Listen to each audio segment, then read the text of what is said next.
Hello, my name's Mark Saunders, and this is a YouTube video presentation on writing a methods section for a journal article.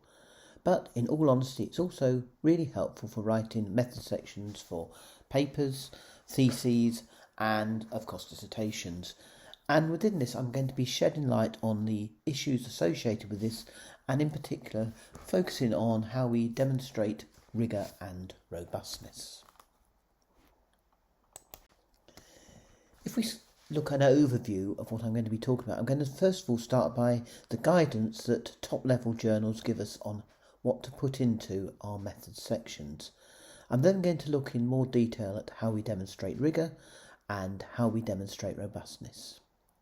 There'll then be a little bit on the realities of writing and then how these play out in practice. And I'll finish with references and further reading. And the reference and further reading list on this presentation is somewhat longer than other ones because I wanted to make sure you could access other aspects which could be helpful to you. So let's start off by looking at what the journal guidance says. And I've looked on this on the information for contributors in 52 top business and management journals. And the information that comes out and is worth looking at before you actually think about submitting an article to a particular journal is first of all the range of methods that the journal is interested in. So this could be quantitative, qualitative or mixed, or indeed all sorts of these. It also talks about the fact that they want high quality research which undertakes best practice research. And often they say we only publish rigorous research which has been undertaken robustly. And we're going to look at the ideas of rigour and robustness in terms of definition first of all and then delve deeper later on. So therefore they say the methods section must be accurate, of sufficient detail, provide a rationale for why the method was chosen, and also discuss limitations.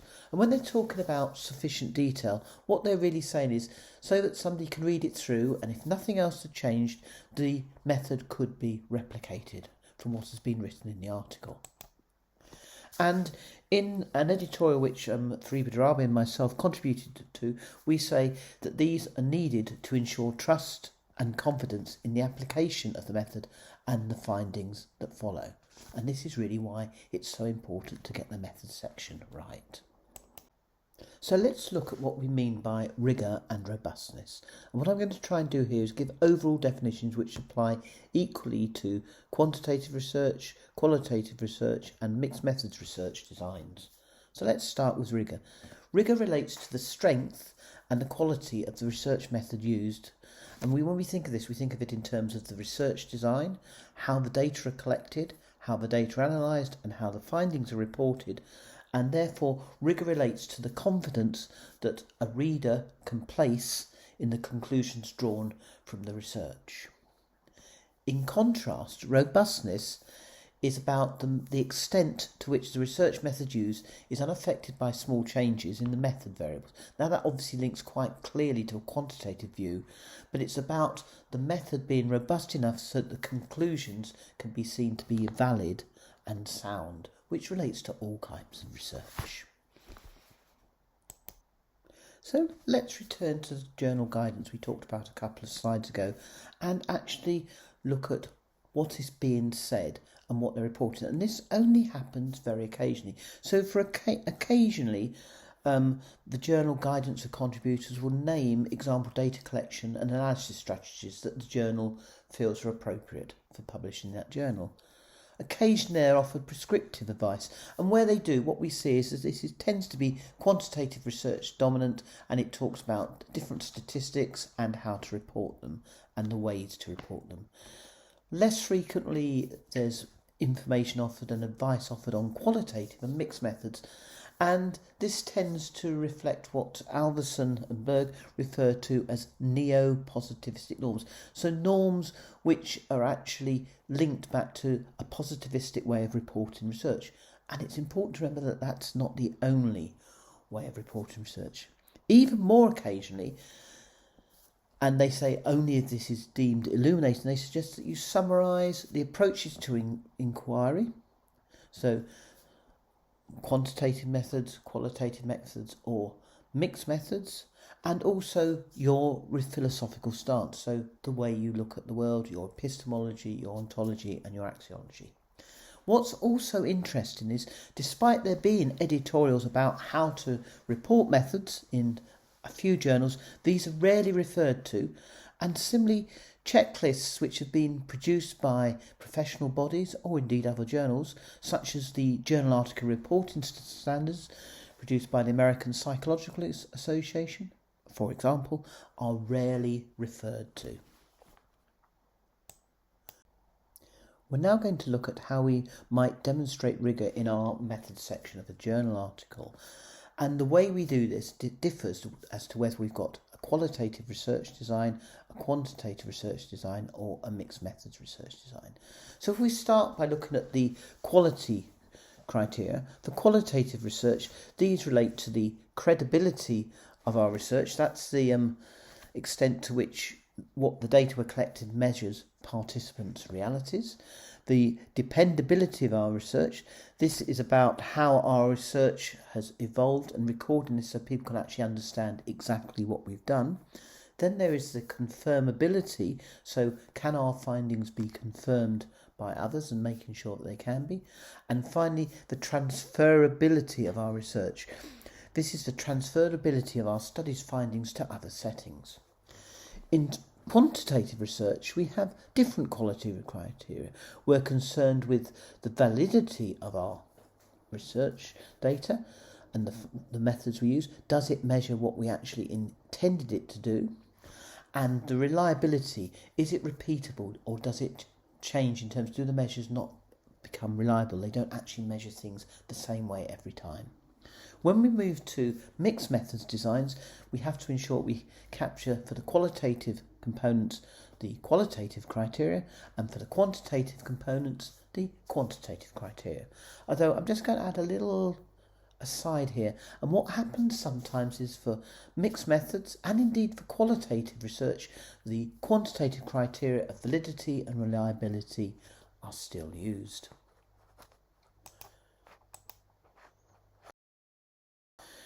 If we now look at how do we demonstrate these methods in the methodology section and what do we have to do, these are sort of stuff or the right things you have to cover when writing. And I don't want these to be seen as too prescriptive, but it's to give you an idea.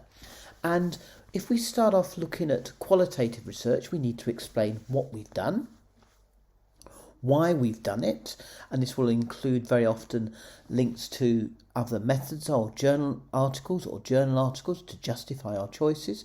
We need to talk about the limitations of what we've done, and crucially we need to explain our role as researchers in what we've done, and there ought to be a form of reflexivity, so giving some insights into potential bias and the rationale for our choices in relation to the method, and then linking back to the research question or aims and objectives.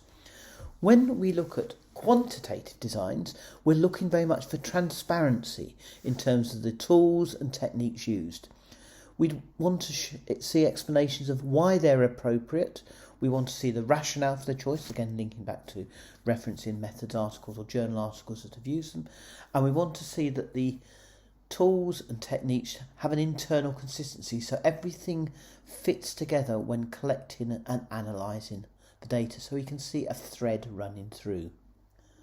Looking at mixed methods designs, as before, we need to look at the qualitative and quantitative ways of demonstrating and do the same in the mixed for each. We also, and this is really crucial, need to have a clear rationale as to why we've combined these methods, including the added value that combining methods actually offers. So we haven't just used quantitative and qualitative because it seemed a fun idea, but it's the aspect of by using these we get these new insights which we could not get if we hadn't combined the methods.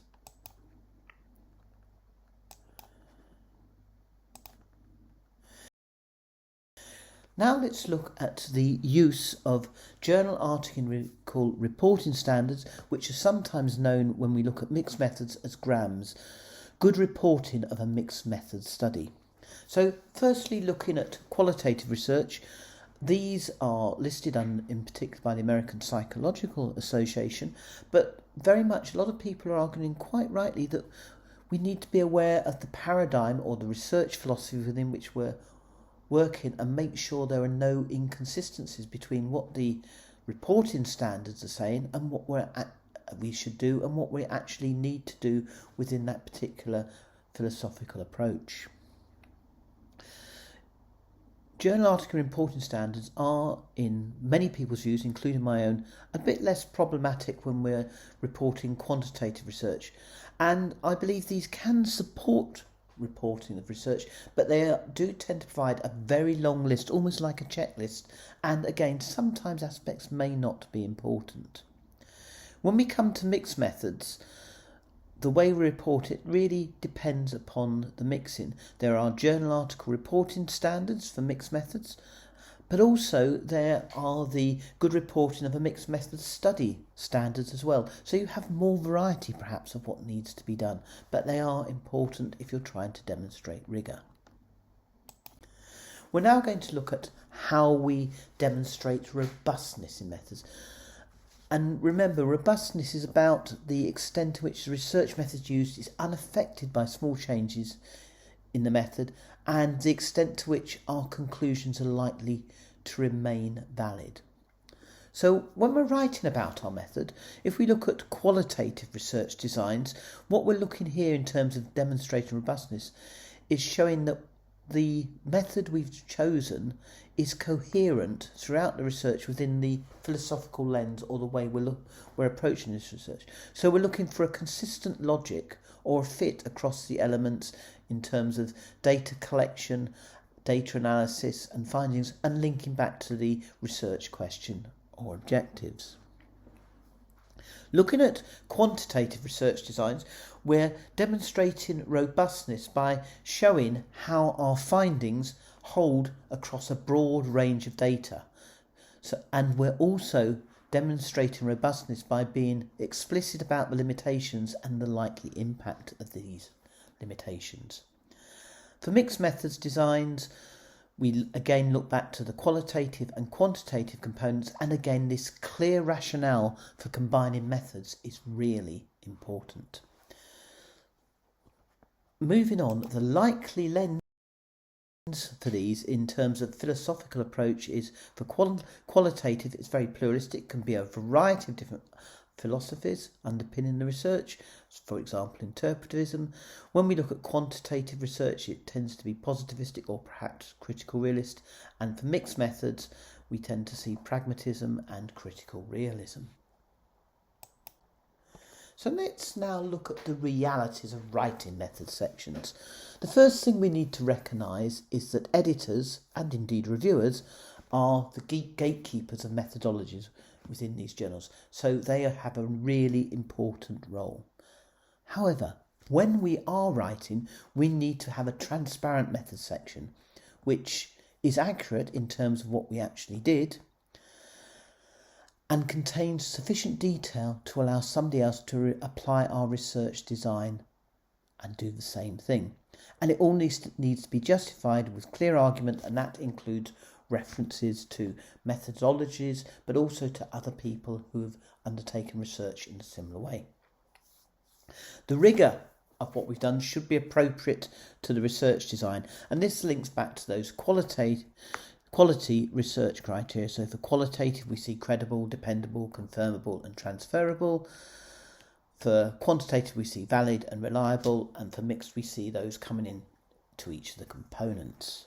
We also need to think about the robustness, and this should be appropriate to the research design. So for qualitative research we're looking for methodological coherence, and robustness in quantitative research designs we're looking to see how the findings hold across a range of data. And with mixed methods we're also looking to see not only those two, but a real insight into the added value of combining quantitative and qualitative methods. So, what does this mean for us in practice when we're writing a methodology section?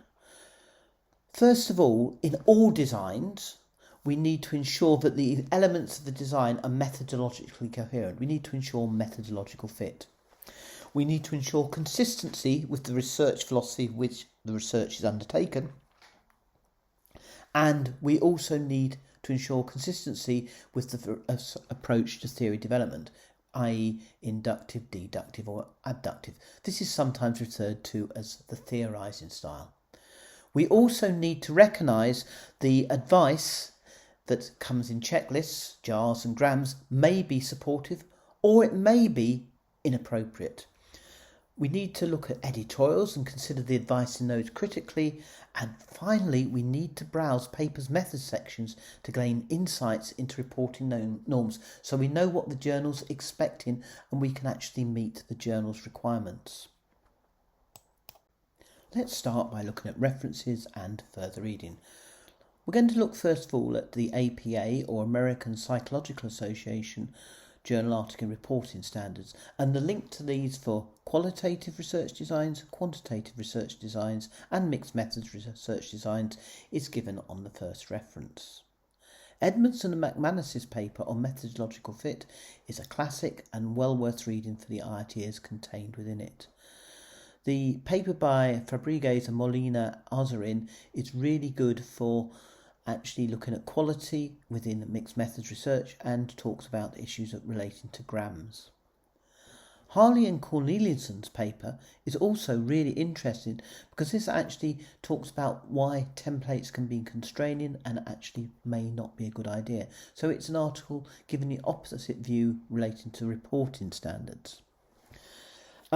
My book with Phil and Adrian talks about quality criteria in both chapters 5 and chapters 10, and that's also worth looking for in terms of summary for different quality criteria when reporting research.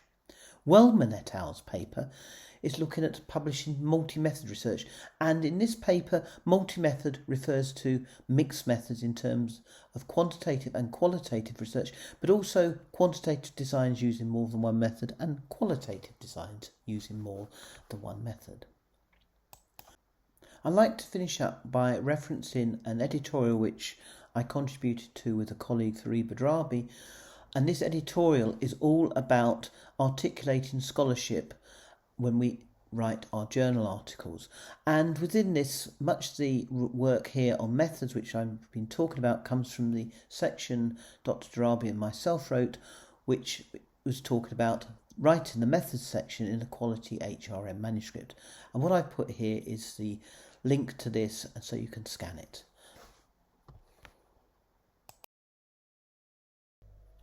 I hope you found this video presentation useful. If you have, please do think of subscribing to my YouTube channel, Mark Saunders on Research Methods. You'll find a fair number of videos there, and I'm working on increasing the number every single week.